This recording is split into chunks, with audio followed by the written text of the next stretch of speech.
بسم اللہ الرحمن الرحیم۔ بسم اللہ الرحمن الرحیم۔ کتاب بدایت الحکمہ جس کے مصنف محمد حسین طباطبائی اور اس کے 10ویں مرحلہ کی یہ 16ویں فصل ہے، جس کا عنوان ہے حرکت کی انقسام یعنی تقسیم۔ حرکت تقسیم ہوتی ہے کن امور میں؟ تو یہ ہم نے عرض کیا تھا کہ حرکت 6 امور پر منحصر ہوتی ہے۔ پہلا امر مبدا،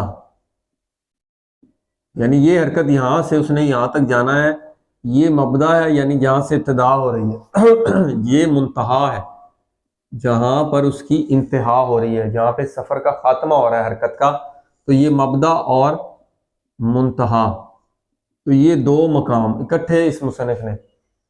اور تیسری کیا چیز ہے جس پر منحصر ہوتی ہے؟ وہ ہوتی ہے یہ جو حرکت کر رہی ہے جسم، اس کو کہتے ہیں متحرک، یعنی خود یہ موضوع ہے جو حرکت کر رہا ہے، اس لیے اس کو موضوع بھی کہتے ہیں اور متحرک بھی کہتے ہیں۔ چوتھا یہ ہے کہ یہ جو فاصلہ ہے، مسافت، اور پانچواں جو ہے وہ کہ وقت، جو کتنا وقت لگا یہاں سے یہاں پر، اس کو کہتے ہیں زمان۔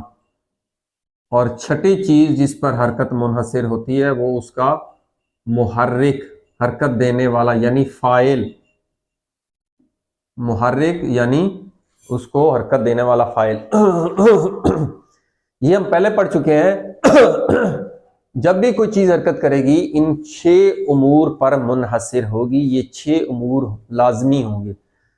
تو اسی فصل کی ابتدا مصنف نے کس چیز سے کی ہے کہ جو حرکت تقسیم ہوتی ہے ان 6 امور کے حساب سے تقسیم ہوتی ہے۔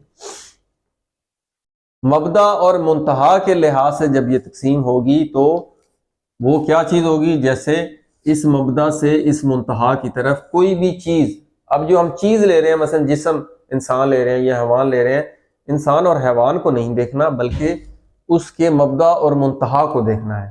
انسان کا مبدا کیا ہے؟ نطفہ، اس کی انتہا کیا ہے؟ انسان۔ مبدا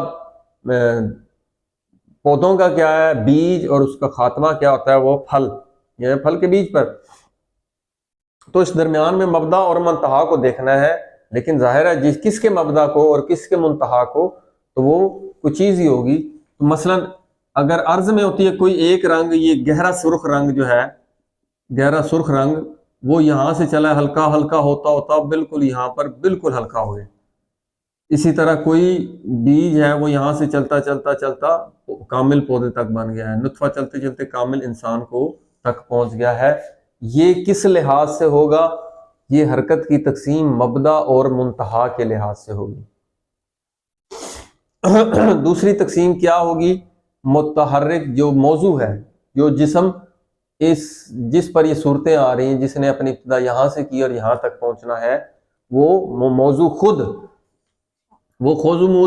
موضوع جو ہے وہ نبات بھی ہو سکتا ہے، کوئی پودا بھی ہو سکتا ہے، اسی طرح کوئی حیوان بھی ہو سکتا ہے، اسی طرح کوئی انسان بھی ہو سکتا ہے۔ تو پودا کیا ہوتا ہے؟ نبات یعنی پودے کا بیج سے لے کر کامل درخت تک، اس میں اس کو پودے کو دیکھیں گے۔ پھر حیوان، وہ نطفے، یا انسان بھی ہو تو وہ نطفے سے، حیوان ہے تو کامل حیوان تک، اور حیوان کی کون سی نوع ہے؟ کتا ہے، بلی ہے، شیر ہے، وہ شیر تک جو پہنچے گا۔ انسان ہے وہ نطفے سے لے کر کامل جب خارج ہو جاتا ہے، انسان بن جاتا ہے۔ تو یہاں پر موضوع کے لحاظ سے یہ حرکت ہے، نبات کی اپنی حرکت، حیوان کی، اسی طرح انسان کی۔ یہ حرکت کی دوسری یا تیسری تقسیم بندی کہیں، کیونکہ مبدا اور منتہا کے لحاظ سے ہوگی 2۔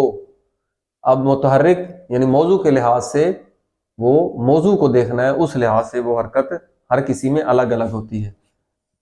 تیسری ہے مسافت، یہ جو فاصلہ ہے۔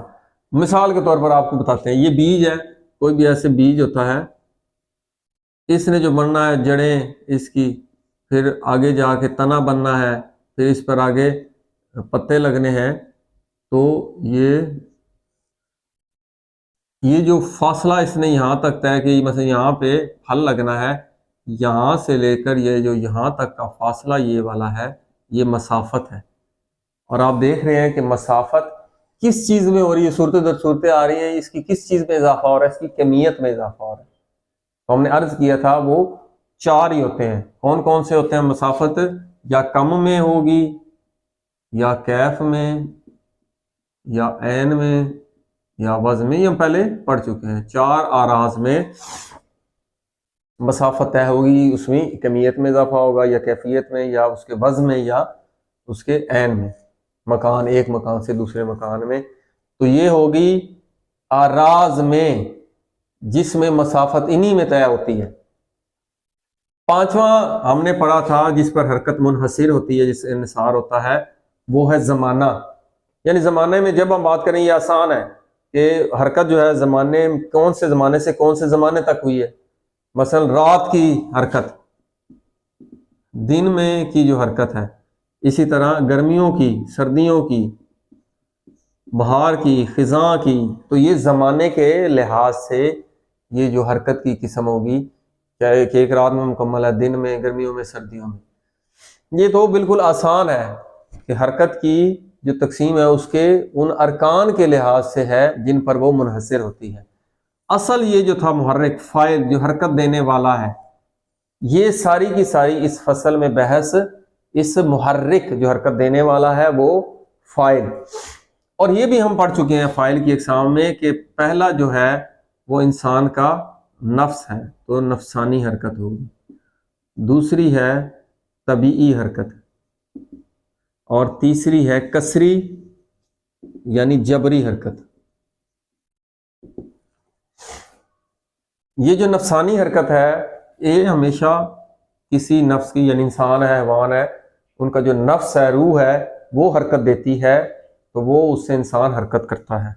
تو یہ نفس جو موضوع ہے، یعنی جو حرکت دینے والا اصل فاعل ہے، تو یہ حرکت ہوتی ہے ارادی یعنی اختیاری. یعنی انسان اپنے ارادے اور اختیار سے حرکت کرتا ہے اور اس کو اس کا علم بھی ہوتا ہے. یہ فاعل کی اقسام میں ہم پڑھ چکے ہیں. فاعل کی اقسام میں کون کون سی ہیں کہ ایک میں جس میں فاعل کو علم بھی ہوتا ہے اور اس کا ارادہ بھی ہوتا ہے، اس کو کہتے ہیں نفسانی حرکت. ایک ہوتی ہے طبیعی حرکت، ٹھیک ہے، اس میں ارادہ اختیار موضوع نہیں، لیکن اس کو اس کا علم نہیں ہوتا.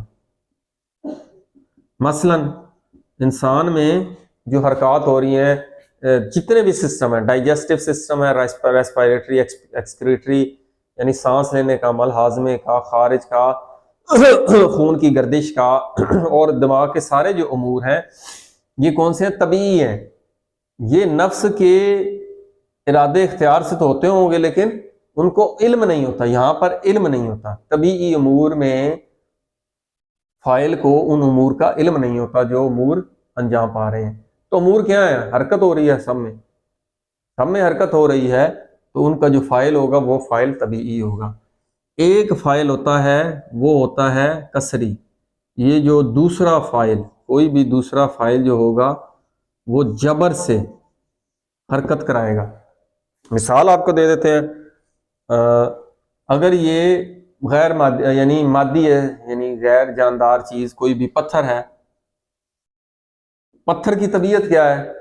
پتھر کو ایسے چھوڑیں گے تو وہ نیچے آئے گا، تو یہ امر ہوگا اس کا طبیعی. اگر اس پتھر کو زور قوت سے لگا کر اوپر پھینکیں گے تو یہ اپنی طبیعت کے خلاف عمل کرتا ہے. اور یہ کب عمل کرتا ہے؟ جب اس کو اس کی طبیعت کے برخلاف مجبور کیا جائے، فاعل اس کو جبرن اوپر پھینکے، تو یہ اس کو کہتے ہیں کسری یا جبری. پودوں میں بھی پائی جاتی ہے، انسانوں اور حیوانوں میں بھی ہے. پودوں میں اگر پودے نے سیدھا اگنا ہے، آپ وہاں پہ کوئی چیز مانے لگا دیں تو وہ پھر اس طرف اگنا شروع ہو جائے گا.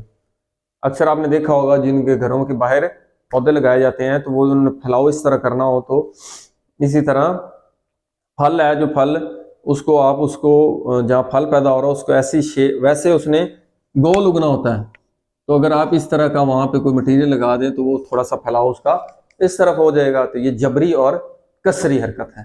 یہ 3 قسم کے فاعل ہیں، نفسانی یعنی ارادی، طبیعی جس کا علم نہیں ہوتا، اور کسری جس میں جبر اور اس کو مجبور کیا جاتا ہے. یہ 3 اقسام ہو گئیں. اب فاعل مباشر یا فاعل مباشر یا فاعل قریب، یہ کیا ہوتا ہے؟ کوئی بھی عمل ہو رہا ہے، مثلا انسان سے عمل ہو رہا ہے، اصل میں یہ مثلا یہ میرے انگلیوں کی حرکت ہے، حرکت کون کر رہا ہے؟ میری انگلیاں کر رہی ہیں۔ اب یہ کس نے کہا ہے؟ میرے ارادے اور میرے اختیار سے یہ حرکت ہو رہی ہے۔ تو یہ جو نفس ہے، فاعل ہے، یہ اس سے بہت بعید ہے۔ اس کے فاعل قریب کیا ہوگا؟ اس سے فاعل قریب جو ہے اس کی طبیعی جو اعضاء ہیں یا امور ہیں، وہ اس کے فاعل قریب یا مباشر کا مطلب جو بالکل قریب ہوتا ہے، ساتھ والا، مباشر ساتھ والا، قریب یعنی سب سے قریب۔ جسم کے آنکھ کی حرکت ہے، پاؤں کی، بازوؤں کی، جسم کی حرکت اس کے قریب ہوتا ہے تو فاعل طبیعی ہوتا ہے۔ جو طبیعی فاعل ہوتا ہے وہ سب سے قریب ہوتا ہے کس کے؟ حرکت کے، جہاں سے حرکت صادر ہو رہی ہے، جسم، انگلیوں سے۔ تو یہ ہو گیا فاعل قریب۔ اس فاعل قریب جو طبیعی فاعل ہے، اس کے پیچھے ہوتا ہے میل، یعنی میلان کہیں تو زیادہ آسان ہے۔ میلان سے پیچھے انسان کا نفس ہوتا ہے۔ اگر نفس میں میلان نہیں ہوگا، یعنی رغبت نہیں ہوگی، تو اس وقت تک یہ عمل یہاں تک پہنچے گا ہی نہیں۔ جو فاعل طبیعی ہے وہ متاثر نہیں ہوگا، پھر وہ انگلیاں بھی حرکت نہیں کریں گی۔ میلان ہوگا تو اس لیے یہ قریب کے بعد یہ فاعل متوسط اس کو کہتے ہیں، درمیانہ، یہ والا، سوری، میلان۔ اور یہ جو فاعل بعید دور کا فاعل ہے۔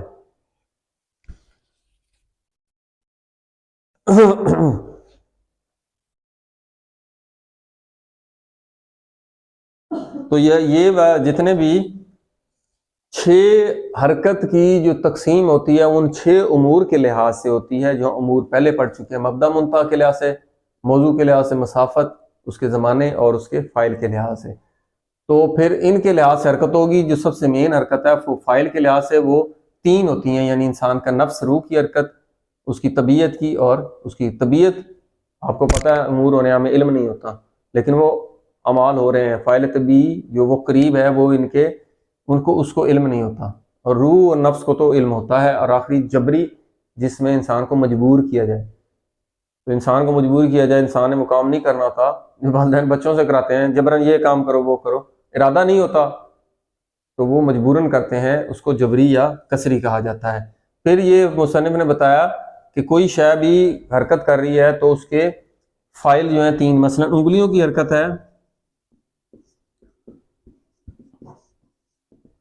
انگلیوں کی حرکت سے پیچھے فاعل طبیعی موجود ہوگا، سب سے قریب، اس کے پیچھے میلان ہوگا،